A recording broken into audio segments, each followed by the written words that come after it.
Baik, terima kasih atas waktunya. Om Swastiastu, Assalamualaikum warahmatullahi wabarakatuh. Shalom, Namo Buddhaya, salam harmoni. Di sini kami dari kelompok 3 akan melakukan presentasi.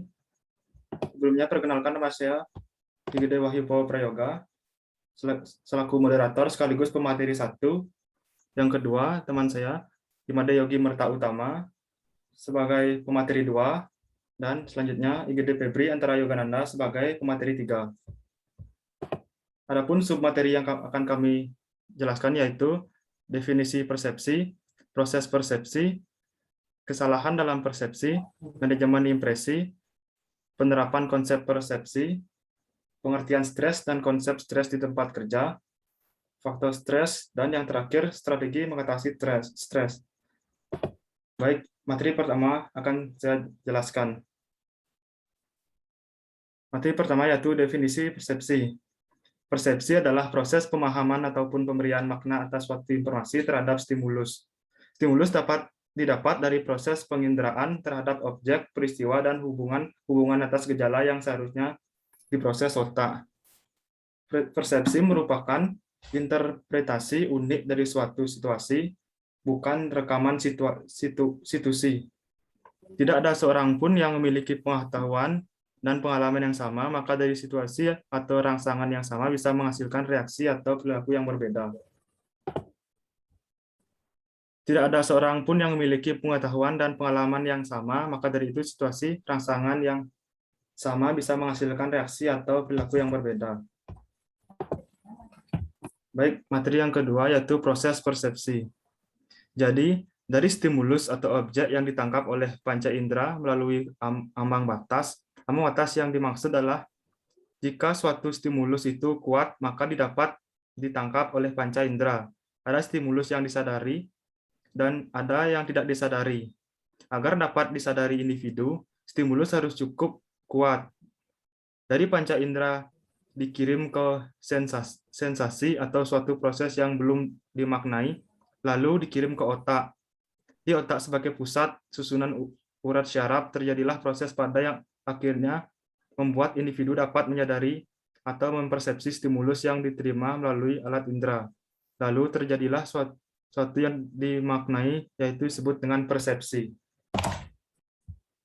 Baik, materi yang selanjutnya akan dijelaskan oleh teman saya. Baik, perkenalkan nama saya Made Yogi Merta Utama, NIM 21170414286.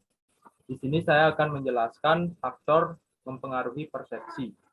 Nah, faktor yang mempengaruhi persepsi dibagi menjadi dua bagian, yaitu faktor internal dan faktor eksternal. Faktor internal yang mempengaruhi persepsi yaitu faktor-faktor yang terdapat dalam diri individu yang mencakup beberapa hal, antara lain psikologis, yaitu informasi masuk melalui alat indera.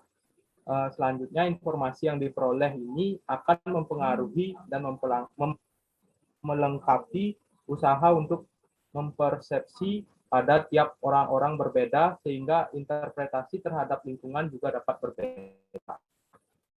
Yang kedua ada perhatian individu,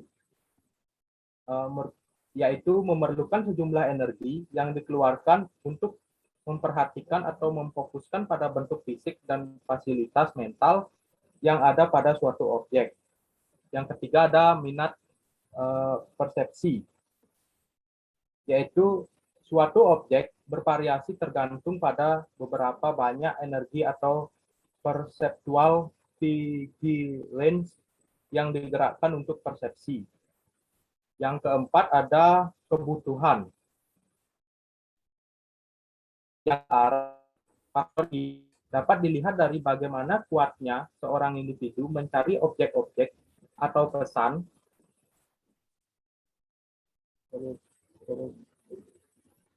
yang dapat memberikan jawaban sesuai dengan dirinya.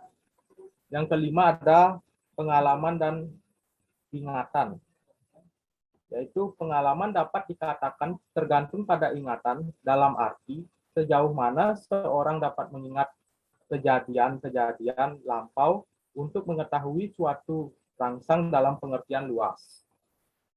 Yang keenam ada suasana hati, yaitu keadaan emosi mempengaruhi perilaku seseorang. Mood ini menunjukkan bagaimana perasaan seseorang pada waktu yang dapat mempengaruhi bagaimana seseorang dalam menerima, bereaksi, dan mengingat. Yang kedua, faktor eksternal. Faktor eksternal yaitu faktor yang mempengaruhi persepsi, merupakan karakteristik dari lingkungan dan objek-objek yang terlihat di dalamnya. Elemen-elemen tersebut dapat mengubah sudut pandang seseorang terhadap dunia sekitarnya yang mempengaruhi bagaimana seseorang merasakan atau menerimanya. Sementara itu, faktor-faktor eksternal yang mempengaruhi persepsi adalah ukuran dan penempatan diri objek atau stimulus. Faktor ini menyatakan bahwa semakin besarnya hubungan objek, maka semakin mudah dipahami.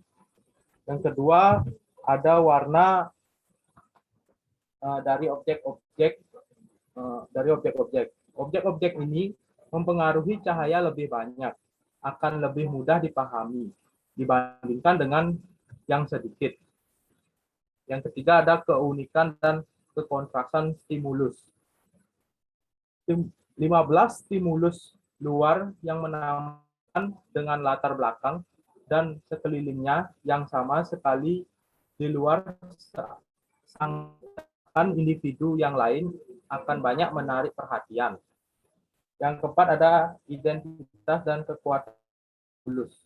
Stimulus dari luar akan memberi makna lebih sering diperhatikan dibandingkan dengan yang hanya sekali dilihat. Kekuatan dari stimulus merupakan daya tarik suatu objek yang bisa mempengaruhi persepsi. Yang kelima ada motion atau gerak individu. Ini akan banyak memberi perhatian terhadap objek yang memberikan gerakan dalam jangkauan pandangan dibanding objek yang diam. Slide selanjutnya.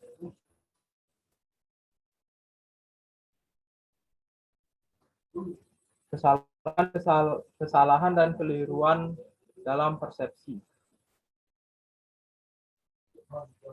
Kesalahan dan keliruan dapat dalam persepsi terbagi menjadi 5 bagian, yaitu kesalahan stereotip, prasangka, getak, dan gegar budaya. Kesalahan atribusi, yaitu kesalahan di mana kita dalam memahami penyebab perilaku orang yang disebabkan karena kurangnya persepsi atau persepsi kepada orang tersebut kurang atau tidak utuh. Yang kedua, efek halo, yaitu persepsi yang disebabkan karena salah mempersepsi orang pada kesan pertama.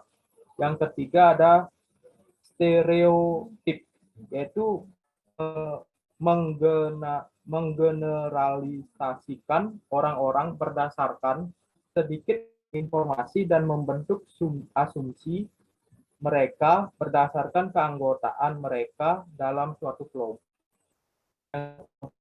Prasangka itu memprasangkakan seseorang.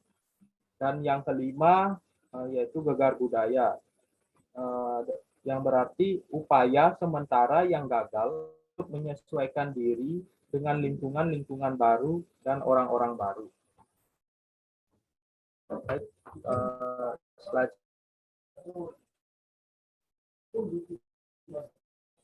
Baik, manajemen impresi. Manajemen impresi merupakan perilaku yang berusaha mempertahankan citra seseorang di mata orang lain dan merupakan perilaku yang dimiliki sebagai tujuan untuk pencapaian beberapa nilai dalam organisasi. Manajemen impresi adalah perilaku individu yang dapat digunakan untuk menciptakan citra yang baik dari diri mereka sendiri di antara rekan-rekan mereka di hadapan supervisor. Baik, slide selanjutnya akan jelaskan oleh teman saya.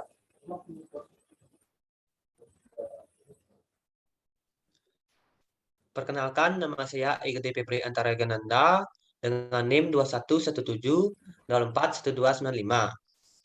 Di sini saya akan menjelaskan penerapan konsep persepsi. Penerapan konsep persepsi ada dua, yaitu self-pulling propensi dan teori atribusi. Self-pulling propensi adalah sebuah proses yang menjelaskan bagaimana harapan yang berada pada pikiran seseorang, misalnya seseorang guru atau peneliti, mempengaruhi perilaku orang lain. Dan teori atribusi. Teori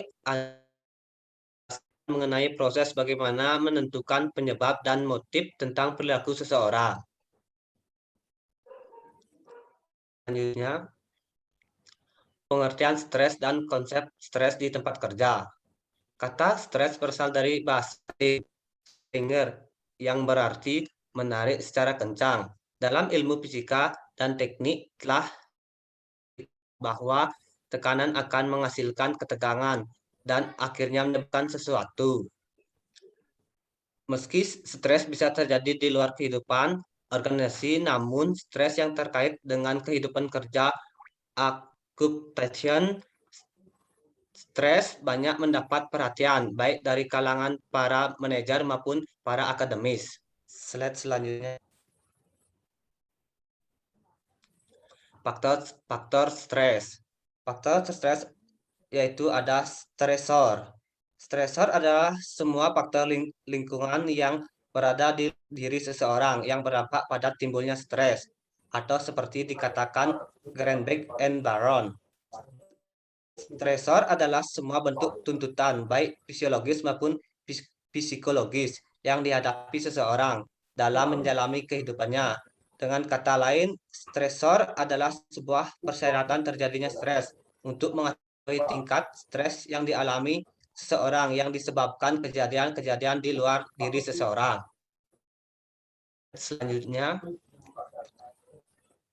strategi mengatasi stres.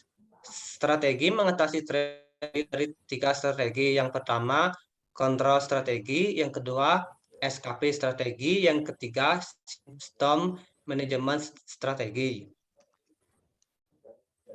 Kontrol strategi yaitu upaya secara langsung untuk mengantisipasi atau mengatasi persoalan stres. Sebagai contoh, jika Anda mengadopsi market culture yang berarti Anda kompetitif, sementara Anda sendiri adalah tipikal orang yang kooperatif, akan Anda merasa tertekan dan ujung-ujungnya boleh jadi Anda mengalami stres.